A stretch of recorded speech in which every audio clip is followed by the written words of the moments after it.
Hey guys, Jim here. Welcome into Guest Blade episode number 33. And today we're going to be doing something really cool. I love to do these side-by-side comparisons when I'm able to, and today I'm able to. Thanks to my buddy Trevor. You guys know him as Genkraid here on YouTube and on Instagram. Genkraid. This is his Todd Begg Beggatti from his personal collection that he picked up at the New York show. This thing is incredible, and I was very fortunate to have been right at the Beggs table right as Mattia and Mark were unloading everything and setting their table up. So I got to be the first person at the show to really kind of handle these and flip them. And I don't remember how many they had there, but they had quite a few. And this one was the one that I really fell in love with. And the only reason I didn't buy it, as much as I like it, as much as I want one, is I'm afraid it's going to take away from my love of my original Bodega. And we'll talk about that a little bit more in a few minutes. So I'm really fortunate to have been able to get this opportunity to share this with you guys. If you've never seen them side by side, we're going to get a chance to do that here today. So let's take a look at the knife just by itself and look at some of the beautiful stuff that they've done. You're going to notice this is not just a bigger, thicker Bodega. There are actually some pretty big changes from one knife to the other, and we'll try to break those down if I can, kind of find them all at once while we're sitting here doing the video. So what you're looking at are these massive slabs of titanium done in a beautiful blue anodize. Nice, clean, rich royal blue. And then these scales that are done in, I tell you, it looks like gold plating.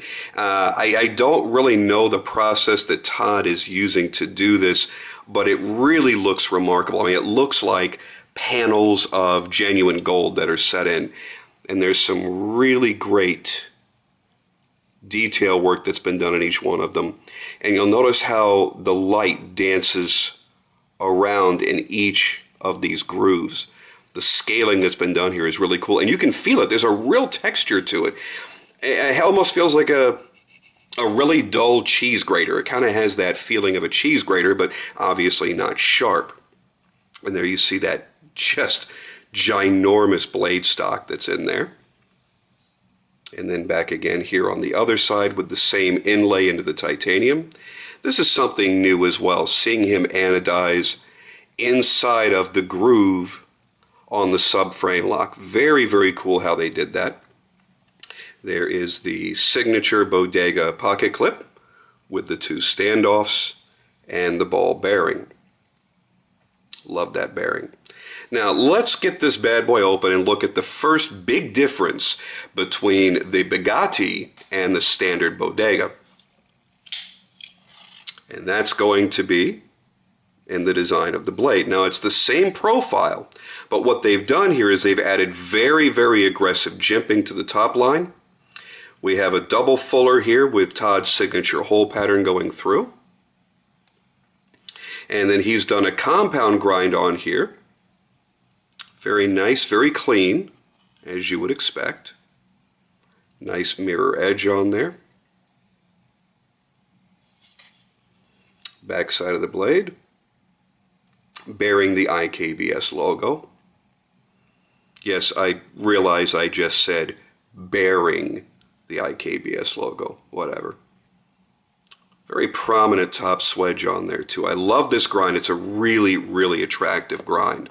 Now when we put them side by side, you can start to see a lot of the differences right away. First off, I have more of a standard grind on this. That's one of my favorite things about my Bodega is this beautiful, beautiful grind line that's on here. Full length fuller that's done in black to give you a two-tone. So you've got the two fullers here. You have jimping. Here you have the single fuller and no jimping. It's completely smooth up here. More of a standard grind as compared to this compound grind. And I've got that beautiful satin finish where this has, let's give you a nice close-up here. a bee-blasted and stone-washed finish, which is definitely a lot more of a working finish. This is going to hide more blemishes as you are using it than the satin finish will. But the thing for me really is, I love the look, the dressiness, the classiness of the satin on the Bodega. And when I was considering purchasing this, I was talking with Mark a lot at the table. I said, listen, I said, if I go ahead and buy this, can I send it back to you guys? And I don't really even care how much it costs, but can I have a satin finish done? And he said, yeah, they're actually looking into doing something where it's more like, I guess you'd want to call it boutique services, where you can buy a knife, you can pay for the knife, it's done and it's over with. And then if you want to modify it, like, you know, instead of taking this knife and sending it to somebody like Alexander Dietz and having it pimped or having it modified, whichever term you prefer to use, you could still have them doing it at Begg. So it's kind of a neat option. I don't know if they're still going to roll that out or how long that's going to be until it's done. Maybe it's already open and running. I don't know. But that was the only thing about the knife that I did not like, was the fact that it had this finish, which would have been great if this was just kind of like a raw titanium look. But this is a really pimped out, pimpalicious kind of look. There's a lot going on here, man. There's a lot of decorative process and beautiful color scheme that, to me, just doesn't quite flow with the finish on this blade. So I think had this been offered, even if it was just the flats that were satin, this thing would have just been a total killer for me, and I probably couldn't have walked away from it. But for me, I'm a big fan of Overbuilt knives, and you guys know that.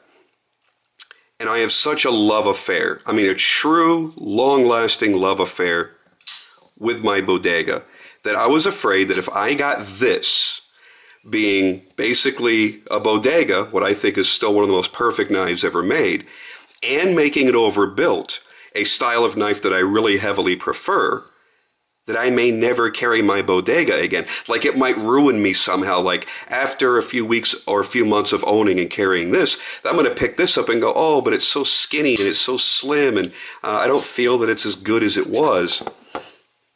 That was my big reasoning. Otherwise, I would have had one of these in my collection from that very weekend. And I got to tell you guys, it is an incredible knife. It is everything the Bodega is.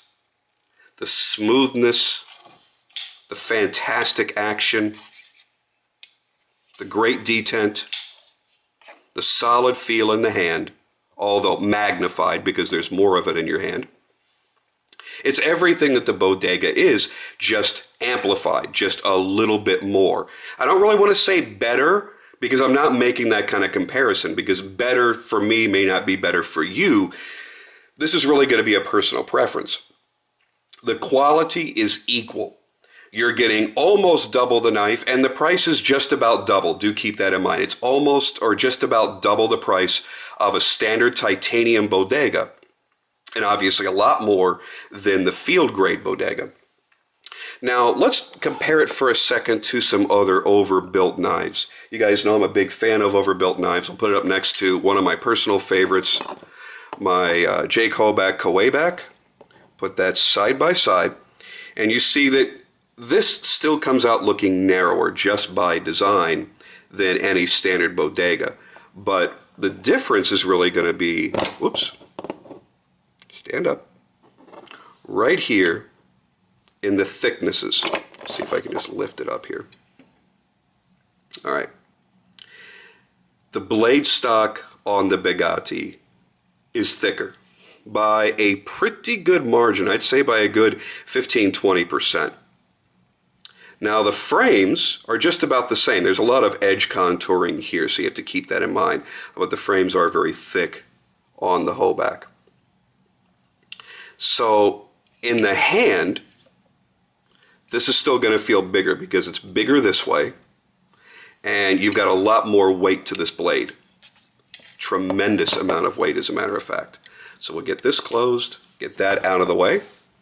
One of my other favorites is my Chavez Redención. We get them side by side, and oh, now we're starting to see something that's a little bit more comparable. Yeah, Ramon uses one hell of a thick blade stock. The frames are thick. It's a massive, massive tank.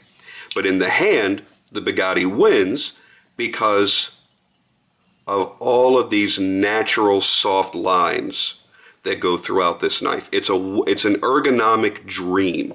I love my Redención and I love how it feels in my hand, but it's not going to be for everybody. It really is. I mean, it's a thick, square brick. This has the same ergos that you're used to, just a little bit thicker. Let's see what else I've got here I can give it a quick comparison to. I guess the standard that you really have to go by these days when you're talking overbuilt tank knives is going to be the Medford Praetorian. And the Medford wins on the thickness, and when you get into the overall profile, they're going to be very, very close in their sizes all the way around. The Medford is obviously going to be a lot more front heavy. It's got a very tall and very thick blade. And I do like the ergos on it. I think it feels great. But, you know, there are square areas that don't really conform to the shape of the human hand quite as much as this. Same would go for dire wear. You guys know I love my dire wear, but, you know, the ergos are just going to go to Todd Begg because he's already got such a perfect design here. All he's doing is making it a little bit thicker. Now let's do some real side-by-side comparisons here. You see the titanium slabs are thicker. A lot of people were wondering if indeed these were thicker or it was just the blade. No, the whole thing is thicker. You lose the cracked ice on the pivot island. Instead you get a standard, just a satin finish that he's also anodized. And it looks like the edges, oh no, I'm seeing the gold coming around from there. I thought the edges may have been done in gold. So I really like the cracked ice look. I've always just thought that was an attractive feature. We get back here to the back spacer, and while you do lose the cracked ice, you do gain another texture that's really, really nice. It's kind of like a, almost like file work, almost like having checkering done on a quality custom 1911. It's not quite as pronounced, but it certainly has that look about it and somewhat a bit of that feel. Other differences will be in the pocket clips. You get the cracked ice finish here, and then you get this plain sandblasted then stonewashed finish here to match the blade. And I would assume if there were a different blade finish that the clip would then match the blade. That's just the assumption that I'm making. Now on the standard titanium Bodegas, when you get to the subframe lock, what he's done is he's polished out the groove that's in here. And here they've done the same polishing, but then they've gone back and then done that gold anodizing here. And it looks like the same color temperature has been achieved from here to here, so this is going to have to be probably the same anodizing process that he uses on the other portions of the knife. Looks like a little bit more of the blade is visible. It could just be because these are different grinds and the fullers are in different places. We're seeing a bit more of it here. No, I'm going to have to say the blade is definitely protruding more. Does that mean that the blade is taller, though? My tripod always gets in my way. Yeah, this blade is, it looks like a taller profile blade. Really don't want to lay these on top of each other. Kind of rest it there gently. Yeah, the blade on my Bodega is actually skinnier than on the Begatti. So that would be why you're seeing a little bit more of the blade protruding out from the handles. That's going to give you quite an interesting feel when you hold it that way. Yeah, this is going to be a little bit slimmer in that direction as well. So those are the main differences, and it really is just finishing differences. Everything else, the quality level that you expect in every Bodega is present here in the Begatti. There's your centering. Give you a look at the lockup.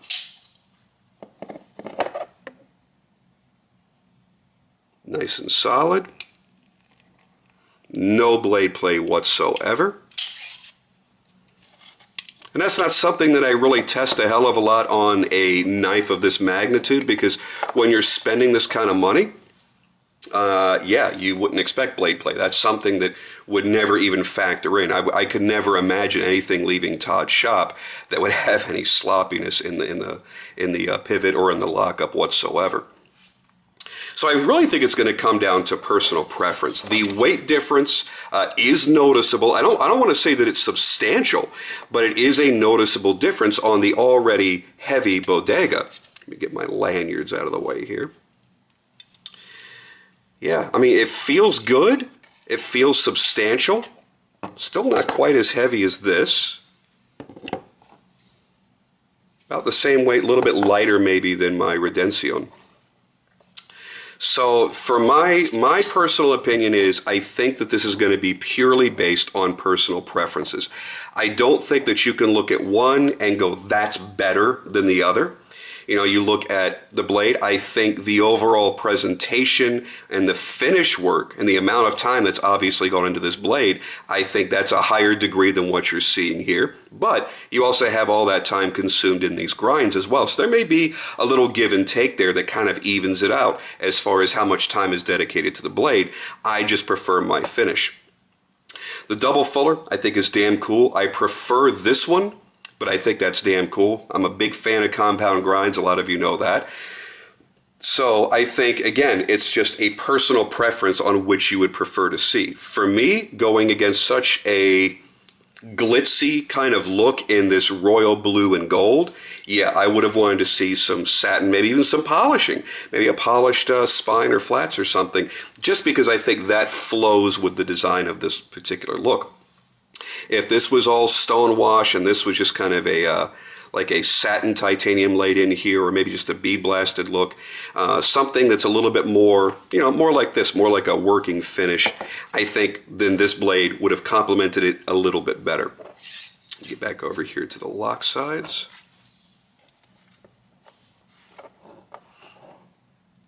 Yeah, so you're only losing a little bit of decoration by not getting the cracked ice, but you are, like I said, you're picking up that diamond pattern back there, that checkering.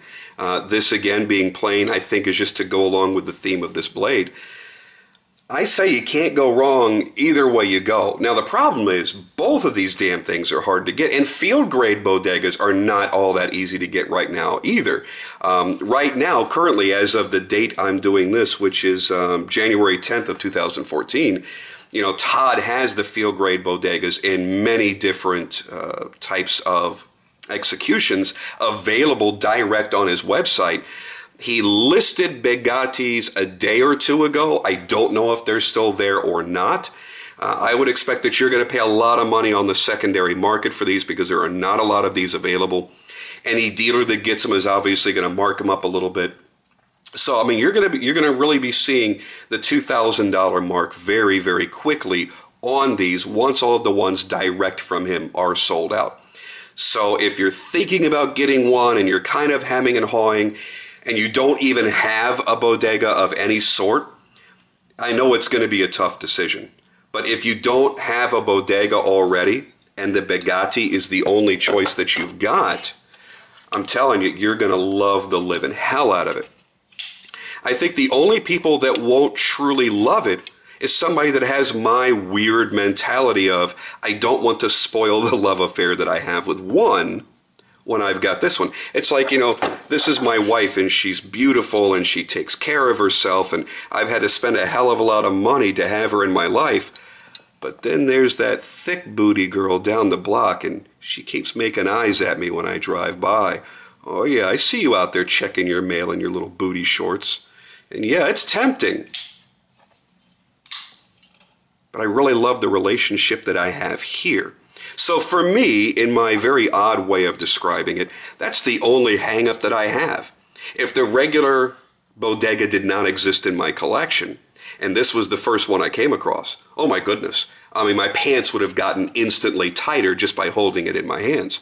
It's one of those knives that you feel something special, just like the Bodega has always done. You know you're holding something special. You know you're holding incredible craftsmanship with an extreme degree of man hours in each and every knife. When I asked Todd about how many hours, human man hand hours, go into a titanium Bodega, he says about 45 hours of handwork goes into every single one of these in his shop. So I'd have to expect the same amount comes into play here. So you know you've got something special. And by getting that extra bit of girth, that extra bit of thickness, and I got to tell you, I kind of like having the jimping on there. There is something way cool about this knife that even the regular Bodega doesn't have. So do some searching, poke around, see what you can find, and maybe you're going to get the finish that'll work well for you. Not everybody can carry off royal blue and gold, man. Woo, that's a little huggy bear right there. But that's okay. There's always something different that can be done. You can always order and say, hey, well, next time you guys are doing a run, put me on your list. I want one. I just don't want to go all pimpalicious with it. Because he had a lot of different flavors, most of which were very toned down, very standard looks at the show. This was just one of the ones that just jumped out to a lot of us. So I'm going to end it on that. You guys got a chance to see some of the side-by-side comparisons, get to see the thickness differences, and hear my crazy rationale for not owning one. And I think I'm still going to have to get one anyway. Ta!